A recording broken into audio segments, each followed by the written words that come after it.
नमस्कार. नमस्कार. आपलं नाव? सविता नितीन जाधव. आपण कुठून आलात? आळेफाटा, तालुका जुन्नर, जिल्हा पुणे, महाराष्ट्र. आपला व्यवसाय काय आहे? मी गृहिणी आहे. संत रामपालजी महाराजांची गुरुदीक्षा आपण कधी घेतली? 3 ऑक्टोबर 2021 रोजी मी संत रामपालजी महाराजांची गुरुदीक्षा घेतली. तत्पूर्वी आपण काय भक्ती साधना करत होतात? त्याआधी मी हिंदू समाजात या रीतिरिवाजाप्रमाणे ब्रह्मा विष्णू महेश यांची जी भक्ती असते ती करीत होते. नवरात्राचे उपवास करीत होते. पण मी उपवास असे करीत होते की बिगर चप्पल घालता, एक टाईम फराळाचं करून, देवीच्या आरत्या, 3 वाजता पहाटे नवरात्रामध्ये सप्तशतीचे पारायण करत होते. परत गणपती बसवणे घरात 10 दिवस. अशा वेगवेगळ्या प्रकारचे म्हणजे पारायणं, नवनाथाचे पारायणं, दत्त महात्म्याचे पारायणं, दत्त महात्म्य, गुरुचरित्र, मी इतकी पारायणं वगैरे करीत होते घरात. जे हिंदू धर्मामध्ये रंगपंचमी, होळी, इतर सण वगैरे सर्व काही साजरे करत होतो. महादेवाला अभिषेक करीत होतो. महिन्यातून आम्ही श्रावण महिन्यात पूर्ण उपवास करीत होते. एक टाईम जेवण करून मी श्रावण महिना पूर्ण उपवास धरीत होते. जसं तुम्ही सांगत आहात की आपण अगदी पूर्वीपासूनच महाराष्ट्रामध्ये जी भक्तिविधी आहेत, जसे की देवीदेवतांची पूजा करणे, मंदिरात जाणे, व्रतवैकल्य करणे, ह्या भक्ती साधना आपण करतच होतात. तर मग आपण संत रामपालजी महाराजांच्या शरणात का आलात? संत रामपालजी महाराजांच्या शरणात येण्याचं कारण म्हणजे मला करोना काळामध्ये करोना झाला होता. माझा स्कोर 5 होता. त्या पिरियडमध्ये 21 दिवस क्वारंटाईन राहायचं म्हणून आम्हाला घराच्या बाहेर सासऱ्यांनी दुसऱ्या रूममध्ये पाठवलं. भाड्याच्या खोलीमध्ये आम्ही राहिलो. माझ्याकडं वेळ होता. पण कमरेपासून खाली मला जीवच नव्हता. सगळं काही माझे मिस्टर करत होते. आता ही समाज म्हणजे माझ्या भोवती मैत्रिणी वगैरे सगळ्या होत्या. पण ज्यावेळेस मला करोना झाला त्यावेळेस मी फक्त देवाचा धावा करीत होते. देवाचा धावा म्हणजे मला महादेवाची खूप भक्ती करीत होते. मी इतका धावा केला देवाचा, पण त्या पिरियडमध्ये मी मरणाच्या दारात उभे असताना ना माझे कोणते देव, माझे व्रत ना काही कामं आले. पण ज्यावेळेस माझ्या मिस्टरांनी यूट्यूबवर खोकल्याचे औषध सर्च करता संत रामपालजी महाराजांचे जे सत्संग आहेत, त्यांच्या ज्या भविष्यवाणी आहेत त्या त्यांनी यूट्यूबवर सर्च केल्या. त्यांनी बघितले असा एक संत आलेला आहे जो जगाला तारायला आलेला आहे. मग त्यांनी मला ते सांगितले की असे संत आहेत, ते आपल्या पृथ्वी तलावर आलेले आहेत आणि ते सगळ्या जगाला तारायला आले. त्यांनी मला सांगितलं, त्यांनी ज्ञान घेतलं होतं, यूट्यूबवर सर्च करून सत्संग वगैरे बघितले होते. त्यांनी सांगितलं ब्रह्मा विष्णू महेश यांचे माता पिता आहे. मी म्हटलं असं कसं शक्य आहे? मग त्यांनी मला ते दाखवलं. त्या भविष्यवाणी मी पण ऐकल्या. मला तर मी एवढी पारायणं केलेली आहे, दुर्गा सप्तशती वाचलेली आहे, नवनाथ ग्रंथ वाचलेले, दत्त महात्म्य वाचलेले, अनेक पोथीपुराणं वाचलेले, पण माझ्या वाचण्यात हे कुठं आले नाही. मी ते बघितलं. मी यूट्यूबवर सर्च केल्यानंतर खाली तिथं नंबर होता. तो नंबर हरियाणाला मी फोन केला. हरियाणाला तिथून आम्ही ते पुस्तक मागवलं. पुस्तक मागवल्यावर मला असा अंदाज होता का ते पुस्तक मला 8 दिवसांनी मिळेल, पण तसं झालं नाही. मी म्हटलं जर ह्या पृथ्वी तलावर कुठं जर परमात्मा, परमेश्वर, देव कुठे असेल तर ते मला आत्ता मिळतील. तर त्या असं म्हणताच 3 तासाच्या आत मला ज्ञानगंगा हे पुस्तक मिळालं. मी ते पुस्तक 2 तासात लोक म्हणजे लोक पहिल्या पानापासून वाचतात, पण मी तसं वाचलं नाही. मी पाठीमागच्या पानांपासून वाचलं. लोकांचे अनुभव, असं कसं शक्य आहे? मला त्या पुस्तकात इतकं गूढ रहस्य असल्याचं मला कळालं. का तर कॅन्सरसारखे आजार जर बरे होत असेल तर तो देव असू शकतो. का तर मी ज्यावेळेस ब्रह्मा विष्णू महेश यांची भक्ती केली, ज्यावेळेस मी मरणाच्या दारात उभी होते, त्यावेळेस तर देव मला वाचवायला नाही आले. मग यांचा कॅन्सर बरा केला म्हणजे नक्कीच हा कोणीतरी जगत तारणारा पुरुष असतो. संत रामपालजी महाराज, मला त्यांच्याविषयी कळालं हे ज्ञान. मग मी तिथं मागच्या पानापासून पुस्तक वाचायला सुरुवात केल्यावर मी आले सृष्टीरचनेपाशी. सृष्टीरचना मी वाचल्यानंतर मला ही सृष्टीरचनाचं ज्ञान कुणीही कधीच सांगितलं नाही. मी इतके प्रवचनं, इतके कीर्तनं ऐकलीत. मी कुठे पण किती लांब असले तरी कीर्तनाला जायची, प्रवचनाला जायची, पण कोणत्याही कीर्तनकारांनी सृष्टीरचनेविषयी ह्या ब्रह्मा विष्णू महेशचे त्यांना माता पिता आहे, सृष्टीची उत्पत्ती कशी हे कुणीही सांगितलेलं नाही. जी दुर्गा आहे ती ब्रह्मा विष्णू महेश यांची माता आहे. हे ज्ञान हे गूढ रहस्य मला ज्ञानगंगा पुस्तकातून मिळालं. मग माझी ज्ञानगंगा पुस्तक वाचण्याची आवड वाढली. मी 2 तासात ते पुस्तक उलटं पालटं करून सगळं पूर्ण वाचलं. आणि मग मी आमच्या भगतजींना म्हटलं की खरंच हे पुस्तक इतकं अनमोल आहे. जे आहे सृष्टीवर हे पुराणं पोथी हे ग्रंथ यातलं सगळ्याचा सार या पुस्तकामध्ये आहे. आपण की नाही यांना कॉन्टॅक्ट करू. मग आम्ही परत हरियाणाला फोन केला. ह्या पुस्तकात नामदीक्षा घेण्याची काय आहे, ती काय असती प्रोसिजर. मग त्यांनी आम्हाला एडगावचे भगतजींचा नंबर मिळाला. मग आम्ही त्यांना घरी बोलवलं. पण घरी बोलवल्यानंतर मला त्यांच्याकडून इतकी आतुरता होती का त्यांनी आम्हाला हे सांगावा, हे देव, हे परमेश्वर, हे संत रामपालजी महाराज या ठिकाणी आहे, तुम्ही तिथे जाऊन दीक्षा घ्या. पण तसं काय नाही, दीक्षा आपण ऑनलाईन घेऊ शकतो किंवा तिथे जाऊनही घेऊ. पण ज्यावेळेस नारायणगावला सत्संग झाला, आम्ही तिथे सत्संगामध्ये नामदीक्षा घेतली. नामदीक्षा घेण्याची माझी परिस्थिती नव्हती. का तर मला कमरेपासून खाली जीव नव्हता. मी उठून बसू शकत नव्हते.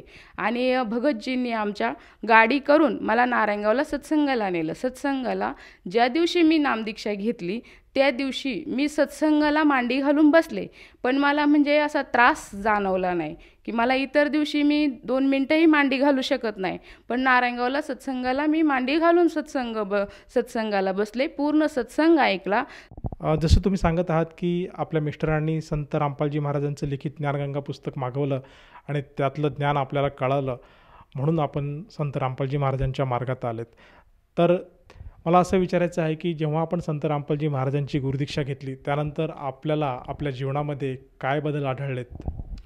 त्या संत रामपालजी महाराजांची नामदीक्षा घेतल्यानंतरच 8 दिवसात बाणेरला सत्संग असताना त्या सत्संगाला मला भगतजींनी गाडी करून नेलं होतं. तिथे रक्तदान शिबिर चालू होतं. मला 2 दिवसापूर्वी डॉक्टर उजगावकर यांनी रक्त भरायला सांगितलं होतं. करोना काळात माझी परिस्थिती खूपच गंभीर होती. मग मी तिथं रक्तदानासाठी माझ्या मैत्रिणींबरोबर उभी राहिली. पण त्यांचे व्हॅक्सिनचे महिना भरलेला नसल्यामुळे त्यांना रिजेक्ट करण्यात आलं. माझा नंबर आल्यावर डॉक्टर म्हणाले की तुम्ही रक्तदान करू शकता.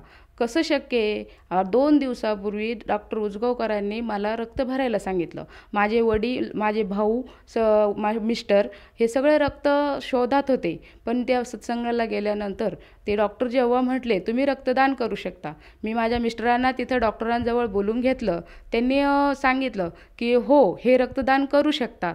तर मला तो पहिला लाभ झाला की कसं शक्य आहे, जर हा पूर्ण परमात्मा संत रामपालजी महाराजांच्या भक्तीमुळे 8 दिवसात मला हा पहिला लाभ, म्हणजे मला रक्त भरण्याची गरजच पडली नाही. मी रक्तदान केलं तिथे, हा मला लाभ झाला. आता या व्यतिरिक्त आपल्याला काही असे अनुभव किंवा चमत्कार असे अनुभवायला आलेत का? हो, एक चमत्कार म्हणजे माझा मुलगा आहे 11वीला. तो वाफ घेत असताना त्याच्या मांडीवरती पाण्याचं ते मशीन असतं गरम वाफ घेण्याचं, ते अख्खं मशीनच उलटं झालं. म्हणजे सगळं पाणी त्याच्या मांडीवर पडलं. मांडीवर पडल्यानंतर त्यांनी हाताने, आपण जेव्हा असं हात झटकतो तसं त्याने ते झटकलं. मोठे मोठे फोड आले होते. पण तो आरडत नव्हता, रडत नव्हता. 11वीला मुलगा आहे, एवढं थोडं तव्याचा चटका लागला तरी माणूस किती वेदना होतात, पण त्याला काहीच कसं होत नव्हतं. मला तो एक मोठं हे वाटलं.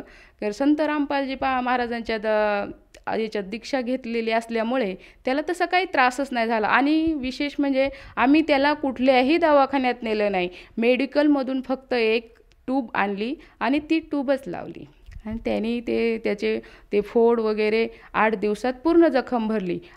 जसं तुम्ही सांगत आहात की संत रामपालजी महाराजांच्या शरणात आल्यानंतर आपल्याला व आपल्या कुटुंबाला बरेचसे असे अनुभव अनुभवायला मिळालेत. तर मला असं विचारायचं आहे की तत्पूर्वी आपण जी काही भक्ती साधना करत होते, ब्रह्मा विष्णू महेश यांची आपण साधना करतच होते आणि ते आपण त्या साधना करत असताना संत रामपालजी महाराजांच्या तुम्ही संपर्कात आलेत. आणि आज समाजामध्ये अशी धारणा झाली आहे की संत रामपालजी महाराज हे जे आहेत, हे जे हिंदू धर्माचे देवी देवता आहे ब्रह्मा विष्णू महेश यांच्यापासून जी भक्ती आहे, यांची जी भक्ती आहे ती सोडवतात. तर हे कितपत खरं आहे? नाही, संत रामपालजी महाराज हे शास्त्रानुसार भक्ती सांगतात. ते ब्रह्मा, विष्णू, सावित्री, दुर्गा, गणपती या सगळ्यांचीच पूजा करायला सांगतात. पूजा म्हणजे ते मंत्र देतात, ते मंत्रांनी त्यांची पूजा करायची असती. आपल्या शरीरात जे पिंड आहेत गणपतीचे, स्वादकमल, हे ते सांगतात सगळं. ते गीतेमध्ये लिहिलेले, गीतेमध्ये ते दाखवतात, आपल्या वेदांमध्ये उचकून दाखवतात. ते कुठे लिहिलेलं आहे, कसं लिहिलेलं आहे, ते प्रत्येक ओळीवर बोट ठेवून दाखवतात. असं काही नाही का ते भक्ती सोडतात वगैरे. ते उलटं शास्त्रानुसार विधीपूर्वक आपल्याला भक्ती देतात. परंतु आपण ब्रह्मा, विष्णू, महेश यांची अगोदरच भक्ती करत होतात. मग असं संत रामपालजी महाराजांकडे जाण्याचं काय कारण? संत रामपालजी महाराज हे वेद, मी कधी उचकून बघितले नव्हते. भगवद्गीता, ज्ञानेश्वरी याची पारायणं केली, पण ती मला काही समजलेली नव्हती. पण संत रामपालजी महाराज ज्यावेळेस सत्संग चालू असतो त्यावेळेस ते प्रत्येक गीतेच्या प्रत्येक अध्याय, नंबर, श्लोक, जे गीतेमध्ये मंत्र सांगितले ते मंत्र ते ओपन करून दाखवतात. कुठे हे लिहिलेले लोक वेद सांगतात, ओम गणपते नमः, ओम नमः शिवाय, हे मंत्र कुठे गीतेत याच्या वेदांमध्ये नाही आहेत. ते संत रामपालजी महाराज शास्त्रानुसार गीतेमध्ये कोणते मंत्र सांगितले सगळं असं उघड करून दाखवतात संत रामपालजी महाराज. जसं तुम्ही सांगत आहात की संत रामपालजी महाराज वास्तविक रूपात जे ब्रह्मा, विष्णू, महेश आहे यांचे मंत्र सांगतात आणि साधकाकडून भक्ती करून घेतात. तर मला असं विचारायचं आहे की आपल्या या अनुभवातून आपण आपल्यासारखे जे काही भाविक आहेत, जे आज परमेश्वर प्राप्तीसाठी भटकत आहेत, नाना प्रकारची गुरु धारण करत आहेत आणि परमेश्वराची ते शोध करत आहेत, तर अशांना उद्देशून आपण काय संदेश द्याल? संत रामपालजी महाराज आपल्याला शास्त्रानुसार भक्ती सांगतात. हे जे बाकीचे हे आहेत ना, ते ओम नमः शिवाय, हे ते जे सांगतात मंत्र ते कुठे लिहिलेले नाही. संत रामपालजी महाराज हे शास्त्रानुसार भक्ती करून जे मंत्र सांगतात ते करून मनुष्य जन्म सफल करा. तुम्ही मनुष्य जन्म कशासाठी मिळालेला आहे हे संत रामपालजी महाराज सत्संगामधून, आपल्या सत्संगाच्या माध्यमातून ते सांगतात. जसं तुम्ही सांगत आहात की संत रामपालजी महाराज आजच्या घडीला शास्त्रोक्त भक्ती सांगतात आणि साधकाने ती समजून घ्यायला हवी. तर अशा उद्देशाने जर एखादा साधक संत रामपालजी महाराजांपर्यंत पोहोचण्याचा प्रयत्न करत असेल तर ती व्यक्ती किंवा तो साधक संत रामपालजी महाराजांपर्यंत कसा पोहोचू शकेल? टी व्हीवर आहे ना, प्रत्येक टी व्ही चॅनलवर सत्संग चालू असतो संत रामपालजी महाराजांचा. सत्संग चालू असताना खाली पिवळी पट्टी येते, त्यावर नंबर असतो. त्या नंबरवर तुम्ही कॉल करून प्रत्येक तालुक्यात, प्रत्येक जिल्ह्यात नामदान सेंटर चालू झालेले आहे. तिथे तुम्हाला तो नंबरद्वारे तुम्हाला ते पुस्तक घरपोच मिळू शकतं. तुम्ही तिथे कॉल करून तुम्ही पुस्तक मागवू शकता आणि नामदीक्षेची पण विचारपूस करू शकता. धन्यवाद. धन्यवाद. संपूर्ण विश्वामध्ये 500 पेक्षा जास्त नामदीक्षा केंद्र आहेत जिथे निशुल्क नामदीक्षा दिली जाते. निशुल्क नामदीक्षा प्राप्त करण्यासाठी आणि अधिक माहितीसाठी संपर्क करा 7030303951 7030303952. अद्वितीय आध्यात्मिक ज्ञान वाचण्यासाठी, पाहण्यासाठी आणि ऐकण्यासाठी संत रामपालजी महाराज ॲप अवश्य डाउनलोड करा किंवा आमची वेबसाईट www.jagatgururampalji.org वर विजिट करा.